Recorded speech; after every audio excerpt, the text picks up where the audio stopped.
एक नगर में एक धनी व्यापारी रहता था। दूर दूर तक उसका व्यापार फैला हुआ था। नगर के सभी लोग उस व्यापारी का सम्मान करते थे।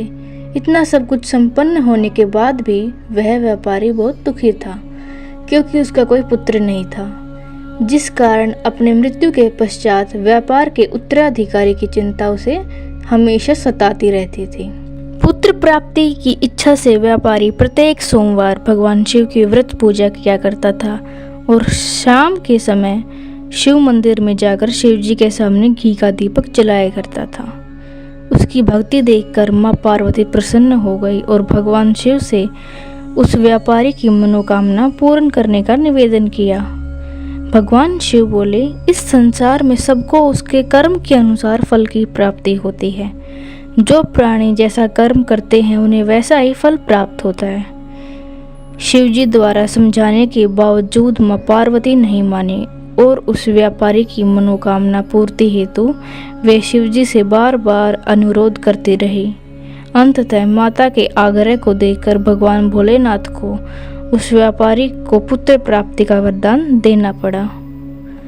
वरदान देने के पश्चात भोलेनाथ माँ पार्वती से बोले, आपके आग्रह पर मैंने पुत्र प्राप्ति का वरदान तो दे दिया है, परंतु यह पुत्र 16 वर्ष से अधिक समय तक जीवित नहीं रहेगा। उसी रात भगवान शिव उस व्यापारी के स्वप्न में आए और पुत्र प्राप्ति का वरदान दिया और उसके पुत्र के 16 वर्ष तक जीवित रहने की भी बात बताई। भगवान के वरदान से व्यापारी को खुशी तो हुई, लेकिन पुत्र की अल्पायु की चिंता ने उसे बहुत ही दुखी किया। व्यापारी पहले की तरह सोमवार के दिन भगवान शिव का विधिवत व्रत करता। कुछ महीनों के बाद उसके घर में एक अति सुंदर बालक ने जन्म लिया और घर में खुशियां ही खुशियां भर गईं। बहुत धूमधाम से पुत्र जन्म का समारोह मनाया, परंतु व्यापारी को पुत्र जन्म की अधिक खुशी नहीं हुई, क्योंकि उसे पुत्र की अल्पायु के रहस्य का पता था। जब पुत्र 12 वर्ष का हुआ तो व्यापारी ने उसे उसके मामा के साथ पढ़ने के लिए वाराणसी भेज दिया। लड़का अपने मामा के साथ शिक्षा प्राप्ति हेतु चल दिया। रास्ते में जहाँ भी मामा भांजे विश्राम हेतु रुकते, वहीं यज्ञ करते और ब्राह्मणों को भोजन कराते। लंबी यात्रा के बाद मामा भांजे एक नगर में पहुँचे। उस दिन नगर के राजा की कन्या का विवाह था, जिस कारण पूरे नगर को सजाया गया था। निश्चित समय पर बारात आ गई, लेकिन वर का पिता अपने बेटे के एक आंख से काने होने के कारण बहुत चिंतित था। उसे भय था कि इस बात का पता चलने पर कहीं राजा विवाह से इनकार न कर दे, इससे उसकी बदनामी भी होगी। जब वर के पिता ने व्यापारी के पुत्र को देखा और उसके मस्तिष्क में एक विचार आया, उसने सोचा, क्यों न इस लड़के को दूल्हा बनाकर राजकुमारी से विवाह करा दूं। विवाह के बाद उसको धन देकर विदा कर दूंगा और राजकुमारी को अपने नगर ले आऊंगा। वर के पिता ने लड़के के मामा से इस संबंध में बात की। मामा ने धन मिलने के लालच में वर के पिता की बात स्वीकार कर ली। लड़के को दूल्हे का वस्त्र पहनाकर राजकुमारी से विवाह करा दिया गया। राजा ने बहुत सारा धन देकर राजकुमारी को विदा किया। शादी के बाद लड़का जब राजकुमारी के साथ लौट रहा था तो वह सच नहीं छिपा सका और उसने राजकुमारी की ओढ़नी पर लिख दिया, राजकुमारी, तुम्हारा विवाह मेरे साथ हुआ है। मैं तो वाराणसी पढ़ने के लिए जा रहा हूँ और अब तुम्हें जिस नवयुवक की पत्नी बनना पड़ेगा वह कान्हा है। जब राजकुमारी ने अपनी ओढ़नी पर लिखा हुआ पढ़ा तो उसने काने लड़के के साथ जाने के लिए इनकार कर दिया। राजा को जब ये सब बातें पता लगी तो उसने राजकुमारी को महल में ही रख लिया। उधर लड़का अपने मामा के साथ वाराणसी पहुंच गया और गुरुकुल में पढ़ने लगा। जब उसकी आयु 16 वर्ष की हुई तो उसने यज्ञ किया। यज्ञ के समाप्ति पर ब्राह्मणों को भोजन कराया और खूब अन्न वस्त्र दान किए। रात को वह अपने शयन कक्ष में सो गया। शिव के वरदान के अनुसार शयनावस्था में ही उसके प्राण पखेरु उड़ गए। सूर्योदय पर मामा मृत भांजे को देखकर रोने पीटने लगा। लड़के के मामा के रोने विलाप करने के स्वर समीप से गुजरते हुए भगवान शिव और माता पार्वती ने भी सुने।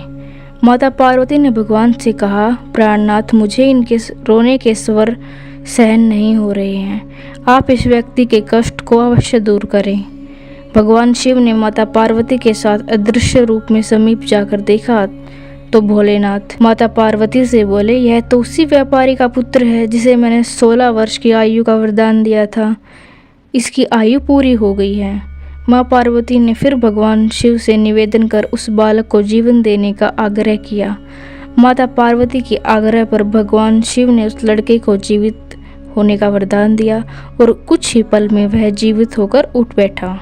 शिक्षा समाप्त करके लड़का मामा के साथ अपने नगर की ओर चल दिया। दोनों चलते हुए उसी नगर में पहुंचे जहां उसका विवाह हुआ था। उस नगर में भी यज्ञ का आयोजन किया। समीप से गुजरते हुए नगर के राजा ने यज्ञ का आयोजन देखा और उसने तुरंत ही लड़के को और उसके मामा को पहचान लिया। यज्ञ के समाप्त होने पर राजा मामा और लड़के को महल में लेके गए और कुछ दिन उन्हें महल में रखकर बहुत सा धन, वस्त्र आदि देकर राजकुमारी के साथ विदा कर दिया। इधर भूखे प्यासे रहकर व्यापारी और उसकी पत्नी बेटे की प्रतीक्षा कर रहे थे। उन्होंने प्रतिज्ञा कर रखी थी कि यदि उन्हें अपने बेटे की मृत्यु का समाचार मिला तो दोनों अपने प्राण त्याग देंगे। परंतु जैसे ही बेटे के जीवित वापस लौटने का समाचार सुना तो वह बहुत प्रसन्न हुआ। वह अपनी पत्नी और मित्र के साथ नगर के द्वार पर पहुंचा।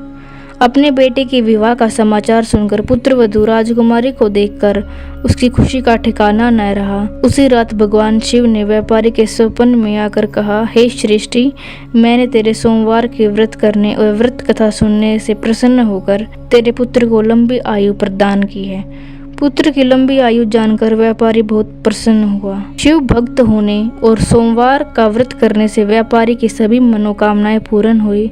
इसी प्रकार जो भक्त सोमवार का विधिवत व्रत करते हैं और व्रत कथा सुनते हैं, उनकी सभी इच्छाएं पूरी होती हैं। हमारे चैनल को सब्सक्राइब करें और बेल आइकन को प्रेस करें।